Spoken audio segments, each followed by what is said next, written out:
இந்திரா காந்தி அம்மையார் இறக்குறாங்க. 85 ராஜீவ்காந்தி முதல் ஆண்டு ஆட்சியில ஃபர்ஸ்ட் சட்டம் பிப்ரவரி 28, 1985 வருது. நீங்க இன்னைக்கு அவர் சொல்றாங்களே, இங்கிலீஷ்ல பேர் தான் மாறி இருக்கு, இன்ஹெரிட்டன்ஸ் டாக்ஸ். அதுக்கு இந்த நாட்டில் சட்டத்தின் பேர் எஸ்டேட் டியூட்டின் பேர். இந்த சட்டத்தை இந்த நாட்டிலிருந்து விலக்குகிறோம் அப்படின்னு என்னைக்கு அனௌன்ஸ் பண்றாங்க சொல்லுங்க? 85 சொல்றீங்க, ராஜீவ் காந்தி அவர்களுடைய ஆட்சி காலத்துல. ராஜீவ் காந்தி ஆட்சியில விளக்குகிறோம் அப்படின்னு சொல்றாங்க. என்னைக்கு சொல்றாங்க அதை தெரிஞ்சுக்கங்க. என்னைக்கு சொல்றாங்க? 1985 வருஷம். திருப்பி சொல்றேன், காரணம் இருக்கு. 85 வருஷம். எந்த தேதி? பிப்ரவரி 28 சொல்றாங்க. ஆனா அந்த சட்டத்தை எண்ணில இருந்து விளக்க போறாங்களாம்.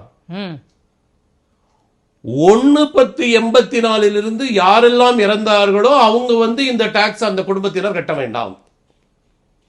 எண்ணிலிருந்து சட்டம் வருவது பிப்ரவரி 28, 85. ஆனா செத்து போனது என்னைக்கு? முன்தேதிட்டு போயிடுச்சு. 1/10/1984, 1/10/1984, 1ஆம் தேதி அக்டோபர் 1984. காரணம் என்ன? அந்த மாதிரி ஒரு தேதி கொண்டு வரதுக்கு அம்பானிக்காக சட்டம் கொண்டு வராங்க, அதானிக்காக சட்டம் வராங்க. இவங்க கொண்டு வந்த சட்டம் தான் இவங்க குடும்பத்துக்காகவே கொண்டு வந்த சட்டம். அப்படி கொண்டு வந்ததுக்கு காரணம் இந்திரா காந்தி அம்மையார் 31/10/1984 அன்று கொல்லப்பட்டார்கள். கொடூரமான முறையில் கொல்லப்பட்டார்கள். வருந்தத்தக்க ஒன்று. அவர்களிடமிருந்து வருந்த சொத்துக்களுக்கு ராஜீவ் காந்தியின் குடும்பம் இந்த இன்ஹெரிட்டன்ஸ் டாக்ஸ் கட்ட விரும்பவில்லை.